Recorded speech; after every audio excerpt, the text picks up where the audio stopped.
All right. Hey, everybody. Welcome back to another episode of MercyTalk. I'm one of your hosts, Erin Gentry, and I'm joined here with Dr. Brooke Keels and Rachel Thomas. Woo! Hey, guys. Hey, guys. Hey. Hey, Dr. Brooke. Yeah. Oh, Dr. Brooke You Keels. sound so Gotta. cool. Yeah. It's important for this episode. It's important. If you were with us last week, then you know that we just kicked off a series focused on mental health for all of May. It's National Mental Health Awareness Month. We're taking some time to really focus on a topic that we deal with daily here at Mercy, and we'll talk about why we believe this conversation is so important. Last week, we talked about the important role of our spiritual lives in the mental health journey and why we believe they can and should exist together. Today, we wanted to talk about overcoming stigmas and fears in order to get the help we need in our mental health journey. And it's no secret that there are many stigmas surrounding mental health. Would you guys agree? Yeah. Mm-hmm. Yeah, there are. You're like, uh-huh. Rick needs to go first on this one. Maybe it feels obvious. There's tons of stigmas around this subject, even with other people that we have for other people, or even with ourselves involving this area for fear of what people might think of us. And I'm a super guilty party here. I'm very aware of how I want to come off to myself, one, but also how I want to come off to others. So to kick us off, let's make sure we're all on the same page with the definition of what a stigma is. The dictionary defines this as a mark of disgrace associated with a particular circumstance, quality, or person. That's pretty heavy. I'm going to say it one more time. The dictionary defines a stigma as a mark of disgrace associated with a particular circumstance, quality, or person. Wow. Yeah, I mean, that's what it is. I mean, that, when we use a word so often, like, it loses its meaning. And so I feel like stigma is either overused or not used appropriately a lot of the time. But, we do live in a world where we like to label things and then fit you into that label. That's so true. Like, whatever it is, right? I am this, I do this, I work here, like whatever I'm an engineer, I'm a lawyer, I'm counselor, whatever the thing is. And so, especially with mental health, I mean, I see a spectrum of things. You have people that, let's say they're diagnosed with depression, and they like own that, like, this is who I am. Like, they'll kind of, fall into that. Or you have people that, maybe are struggling with depression and kind of what you mentioned, Erin, they don't want people to think poorly of them or don't want people to, judge them. And so they don't deal with it, don't intervene. And so, and then you have, I mean, gosh, again, like I know I've said this a lot, like, I'm so glad I'm not on social media for people to have comments about anybody's life or mental health journey. Like, people can be incredibly mean. And even in the profession, you have people who think, well, if someone is, sorry guys, we have our new you should show puppy with us today. So we've been talking about him for a while. He's here. He is, and he's adorable. He's loud. So I'm sorry for that. Anyway, and so, but you have professionals who are like, well, if someone is diagnosed with, I'll stick with depression, then they'll just always struggle with that. There's nothing, they're never going to be better, or if they have, borderline personality disorder, well, then they will never have healthy relationships, or you will always deal with this, and there's kind of a to lighten it a little bit, a doom and gloom mentality sometimes within the profession, psychiatrists, psychologists, counselors, that sort of thing. And so even with that, like, as a counselor, like, you have to fight putting people in a box and deciding who they are based off of their diagnosis. So at the end of the day, every label has a set of what we assume it is, right? Like, if you are a lawyer, well, then you must really like litigation, or you must really like reading all the time, or whatever thing that we make up in our heads after watching The Firm. I don't know, but but it's the same thing, right? So, you have people who haven't experienced a lot with mental health, and so they'll be like, well, my cousin had that a long time ago, and then they committed suicide, so it must be everybody who struggles with depression is going to struggle with suicide, or whatever. So we just decide what we decide based off our experience or what we've read, and or how it fits our needs. and kind of, so anyway, so there's a lot of stuff in that, but that was kind of a spectrum. Sorry. Yeah. No, that's good. And I'll hop on the bandwagon and say the part that I feel like I'm qualified to speak about, and that is passing along bad information. So, and not intentionally. I think what you said was interesting, that we have experiences maybe with somebody who has had a struggle with a mental illness in a certain, spectrum or category. And so we don't know a lot about it, but we know of it. And so then when we encounter somebody else with that, we just automatically assume it's the same thing. Or my personal favorite, because I have been humbled many times by doing this. But, you read an article somewhere, or, you listen to a podcast or read a book even, and think, well, okay, I know about that. I read my Psychology Today article on, dealing with, anyways, not that I did that, but maybe. Anyways, so all this, what I'm really trying to say is, I think sometimes we can come into this, we can come into this scenario, and instead of humbly just going, I actually don't know, or actually, coming in and asking kind questions, and of course not like out of place, but being curious in the sense of saying, like, I actually don't know. Would you teach me? Would you educate me? We kind of assume that we do, and that can really not only just hurt us, but that can hurt our friends and family, and I guess us too, if we're the ones struggling with something. And at Mercy, we say this all the time and Empower, but referral is not failure. So instead of finding somebody who actually knows what they're talking about, who's been trained, who's been licensed, who's a professional, we go off our past experiences or a few materials we've read, or even maybe some friends that say they've read a few more materials than us, whatever. And then we fail to get those other people help, because we think, man, if I'm having to refer them to somebody, I failed at helping them because I can't help them. Right. And I'm just learning that that's so not true. Like, you are actually doing more help by walking with them to find help than you trying to help them in ways you don't really know how to. Yeah. Yeah. No, and that's good. Hey, Erin, I'm going to say one quick thing. I'm sorry. Yeah. You're good. No, I think what you said is really good, because here's the thing. Most people, even if they're dealing with stigmas, professionals, professionals wanting to stick to a label, someone dealing with their own selves, or you, like I've experienced, so I automatically know what you're experiencing. That's it's all out of a desire to understand what they're dealing with better. Right. So that's the heart behind it. And so, so the tendency can be, if you're the helper, that you're like, let me try and learn everything I can. Yes. So I help because it must be me that helps you because you came to me, instead of, like you said, one of the things we train at Empower is, like, know your role. And I mean that in a respectful way, not in a rude way that I sometimes say to people. But in the way of, like, oh, okay, you're struggling with that. Let me be curious and love on you well. Like, help me understand, and then let me get you to somebody who can really support you. Like, you don't have to become an expert in that moment. Yes. So anyway, sorry, Erin, go ahead. No, I'm just going to stack onto that, Brooke. I think for me too, I can fall into this category, like I was talking about earlier, whether if it's for yourself. And so my desire to help somebody can sometimes be for the wrong motivation. We also talk about that. It can be for the wrong reason. I want to appear that I have the right information, that I can help you.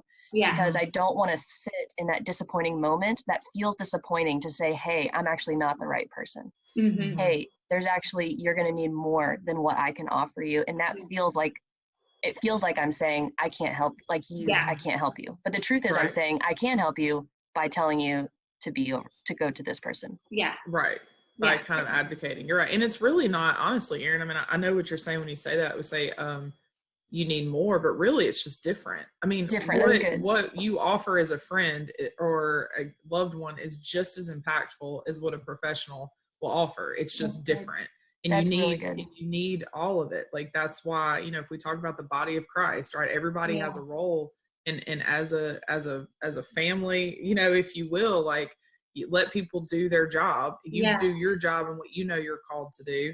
And let everybody who has taken the time to be an expert in that area or whatever back you guys up, you know? Yeah, that's So I never see it as, and I think that's important because, I mean, even as somebody, just because, I mean, so people call me all the time that are my friends and they're like, tell me about all the mental health things. And I'm like, I can tell you, but I'm your friend, so I can't help you the way I would help somebody who's my client, right? So even in that, I find myself in those situations, like I can support you this way, I can't support you that way, but it is very much a blessing to be able to know, but I can tell you 3 counselors who can, you know, and we can connect with them, and that's something I really value. And as I have valued that more, not having all of the answers, because I do tend to want to know everything all the time.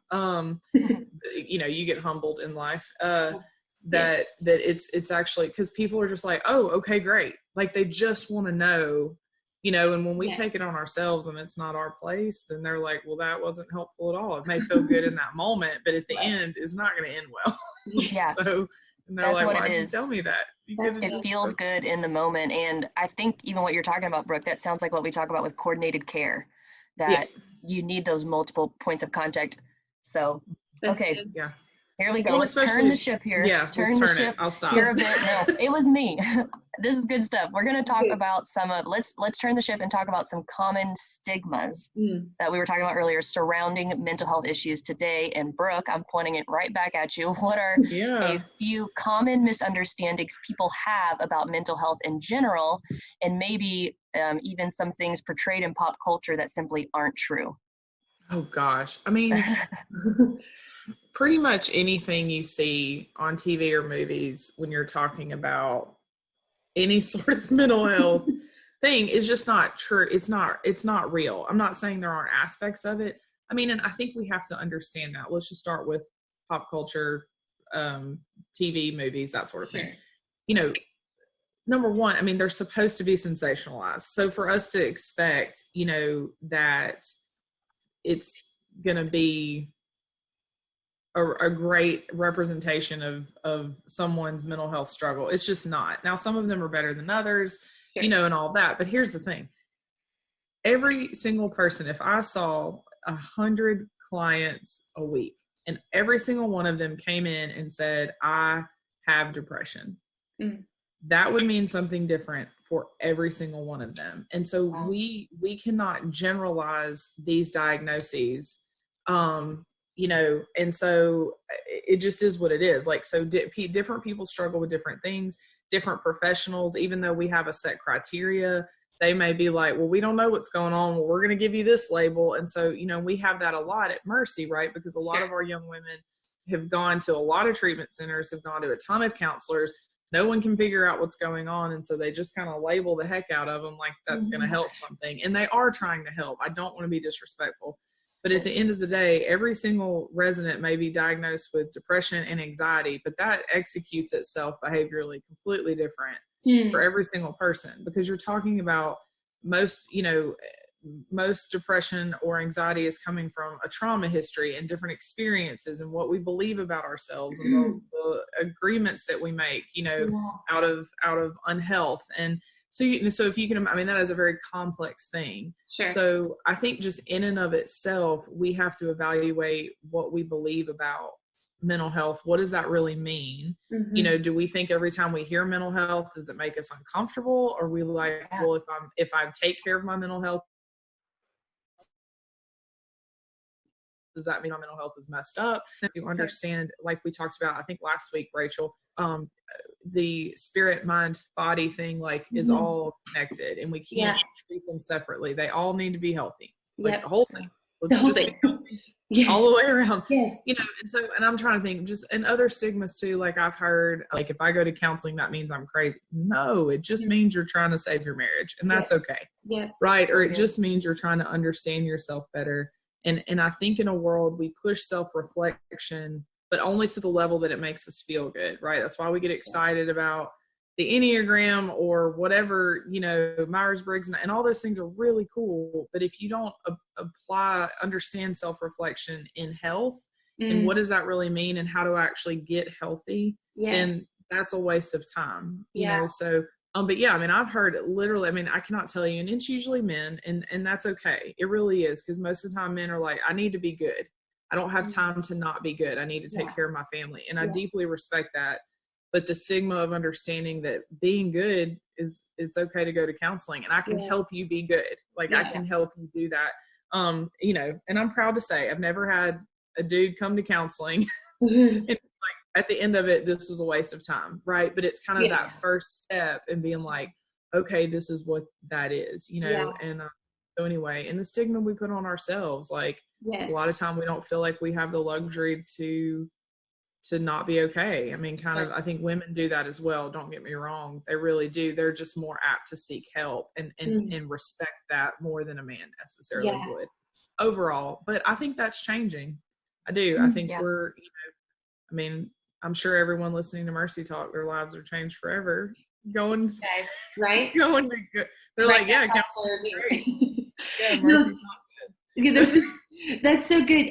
Okay, so on that same note, Brooke, you kind of set that up perfectly with stigmas for ourselves. But what about, I guess let's talk more or less fears we have for ourselves and reaching out and getting help. Like, what are some things that you find people are going, you know, you kind of mentioned, like, I don't have time to not be okay. But what are some other things that it's like, if these weren't a barrier, you think more, I mean, I don't know, I'm assuming maybe more people would I mean, I think on a base level, it is the time and the money. Okay. Yeah. I mean, time and money, if with anything, right, is the problem. And time and money into let me go feel my feelings at a deep level and deal with things I haven't wanted to deal with in a long time. Right. That's a hard investment to make sometimes. So that's just kind of on the surface. But when we're talking about kind of that deeper level of addressing mental health issues, a lot of people are afraid. They're afraid of what they're going to find. Like, am I going to be broken? Because there has been a stigma of, well, you are just depressed. So there's nothing we can do. Right. And that is changing, but that has been the message for a long, long time. And so you're dealing with generations, or, you know, people who, like, we had a whole generation that was like, you didn't have the luxury of having mental health issues. We were at war. Right. And, you know, we've got the baby boomers like, we got to go make some money. Like, we need to have some stability, you know, and then you've got their kids and that, and then millennials, and then, you know, we got all this stuff. And so, you know, I think that one, it's generationally looking at what we as a culture think about mental health and assessing how many of those things have we agreed with. And then two, you know, the fear that something is going to be found out. Or I have to share. I mean, some people say it's a trust thing. I will find I have found, this is a personal thing, so I'm not saying any statistics on this, that most people that come in and go, I just haven't trusted anyone, and they come in, they're the ones that will quickly go. It's a fear of being judged, right? That is this counselor going to look at me and say, you're too much? This is too much. Or are they going to disqualify and be like, because a lot, we hear that all of the time. Well, I'm not bad enough to come to Mercy. And my response is, if you are not living free every day, okay, you have a place at Mercy. If you're within our age range and a female. But you know what I mean? Like, so, but to say that, like, I'm not bad enough to go to counseling, it doesn't have to be because the world's falling apart. It can just be, you know what? I don't feel like I'm communicating really well with my friends or my family or my kids, or I'm noticing some weird things are coming up. Like, I get really upset when this TV show comes on. Like, what's that kind of about? I mean, you know, or I would like to I'm in a new leadership position. I want to understand how to be a better communicator or a better leader or better, you know, new mom, new dad, like all, I mean, there's all these life events or things that happen that we think we just have to figure out on our own.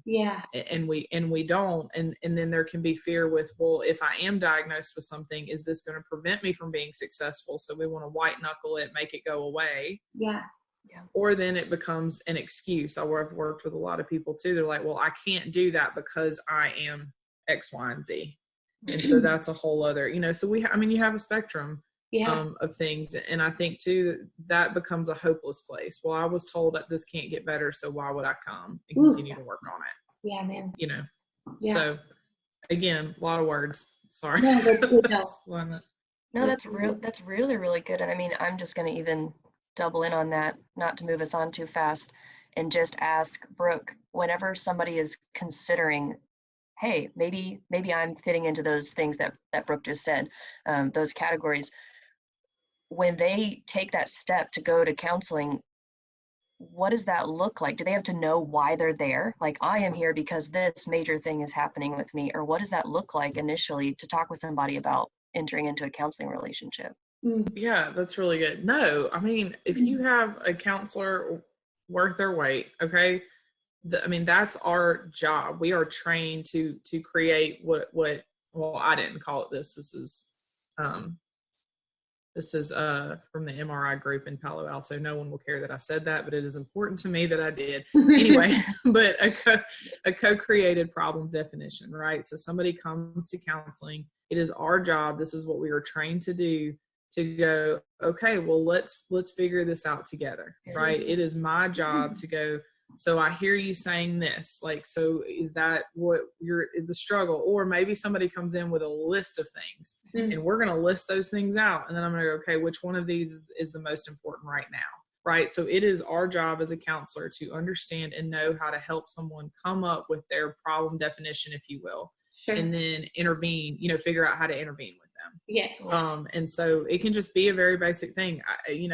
I went through a season of like, I just feel sad, and I don't feel sad, guys. That is not something I usually struggle with. I was like, this is weird. And when it went on for a few weeks, I was like, okay, I think I need to, and I went and we just kind of talked through some things, and I was like, oh, I'm at a place where I'm processing some stuff I've never been able to process before. Oh, wow. That's good. That was it. I mean, and I'm like, great, process some things out and did that. But, sometimes we cannot be objective in our own lives. It's not possible. And so when you have this third party come in and help kind of ask those questions and see patterns or whatever, and it helps you get there. Oh, that's what's going on. And really, that's all I needed. Help me do that. Started dealing with some stuff with the Lord. Good to go. Until the next time I might feel sad 30 years from now. I don't know. That is so good. Thank you so much for just answering that. I think that's something that's been a question on my mind, and I'm sure anybody who's listening to Mercy Talk, it's like, okay, I think I might be there, but what do I do? What if I don't have a thing? I didn't have this major trauma in my life that I need to process. But I just need to come. So we'll go ahead and turn to the last question we're going to interrogate Brooke Keels with. But it's a good one. Historically, as a whole, we've seen the church be maybe less than helpful in engaging mental health. So why do you think that is, Brooke? And do you see this beginning to change, and how? Yeah, I mean, I don't know. We have talked about this a lot. There are other podcasts just specifically to this, so I won't get too far into it. But I mean, traditionally, like, the church has wanted to have, they want to have the answers for everything. And I mean this respectfully, but I think it comes out of a place of insecurity. We have to trust that the Lord, we have to trust that the Lord can handle it, and that we can say, I don't know, but let's go talk to him about it and figure it out. You know what I mean? And so I think there's this idea, too, there's kind of that pull them up by their bootstraps kind of thing, which I am respectfully all about. Like, get it together. Let's get work done. That's my tendency. But I think that, the church, there's this idea of things didn't get better. Well, it must be kind of shifting back into that temptation of legalism, right? Well, it must be because you're not trying hard enough, you're not praying enough, you're not right. And then you're just like, oh, I'm broken, I can't do anything right.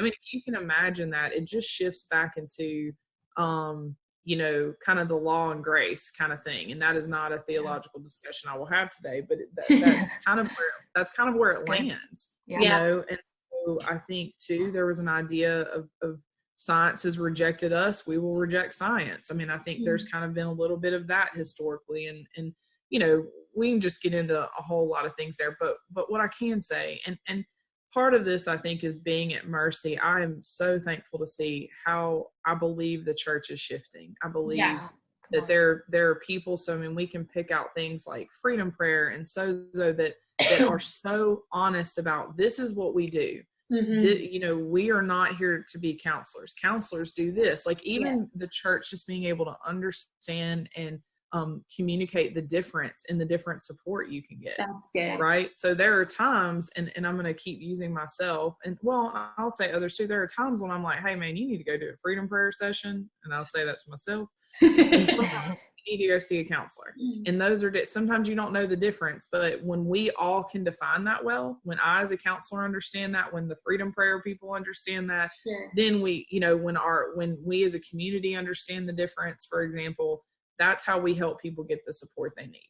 And so, I do think it's shifting. I know Mercy has worked very hard to help that. And I think at the end of the day, the heart of the church, Big C church, is to help people, is to lead them to Christ. Yes. But it's also, being a movement that can hear the voice of the Lord and go, okay, if we're not meeting a need, then that's not what the Lord, like, we're here to meet needs.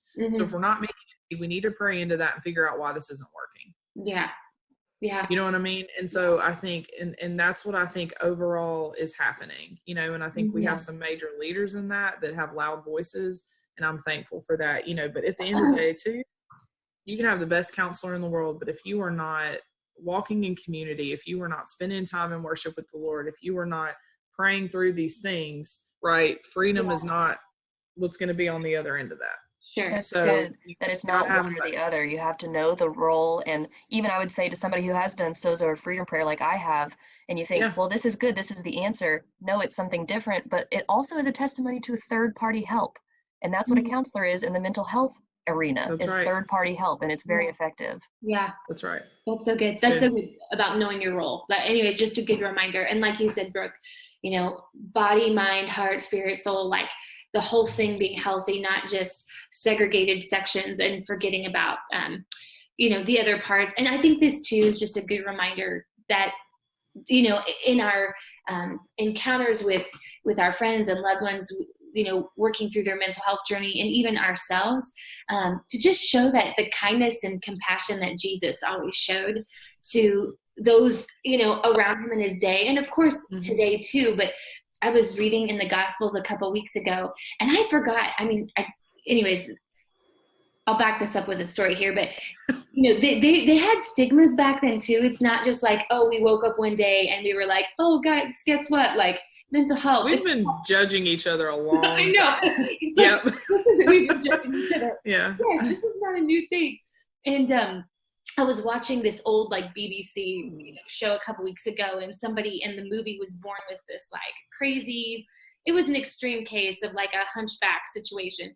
But what kind of took me by surprise was I forgot. They were like, "Oh man, what kind of sin did you commit to that?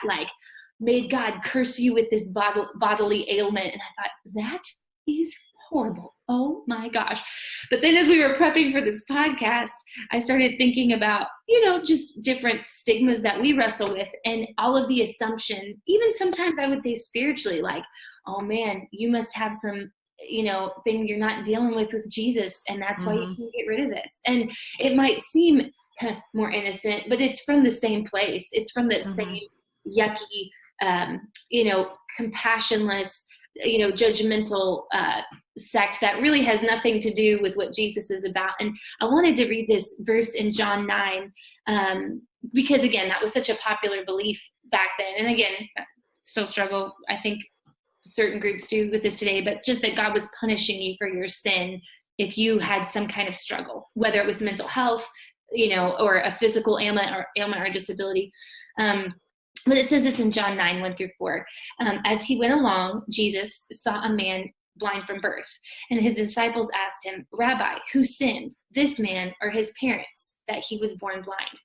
And Jesus said, "Neither this man nor his parents sinned," said Jesus, "but this happened so that the works of God might be displayed. As long as it is day, we must do the works of him who sent me." So anyways, just thinking about the way that Jesus responded, that there was no condemnation, that there was love and grace, and that there was really, I think of this word dignity, remembering that we're each made in the image of God, and that Jesus even treats us with that dignity, that we're created in his image, and that he's not sitting there going, "Oh, you worthless piece of dirt. Like, why don't you have it together? You know, Right. he knows what we're made of better than we do. And so anyways, I don't know, that was a long circle round way of saying that, man, we have a God who loves us where we are. He doesn't want to leave us there, but he's so, I mean, Brooke, you say this all the time, like he's got so much good.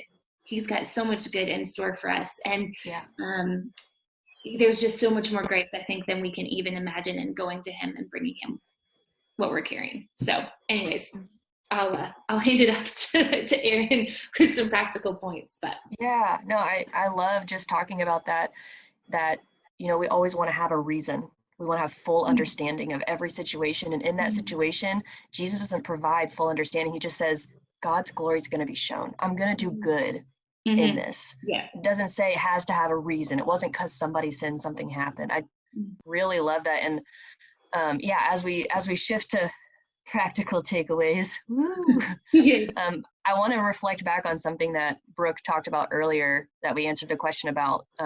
She was talking about movies and TVs and how everything that's portrayed about mental health in movies and TVs is not accurate.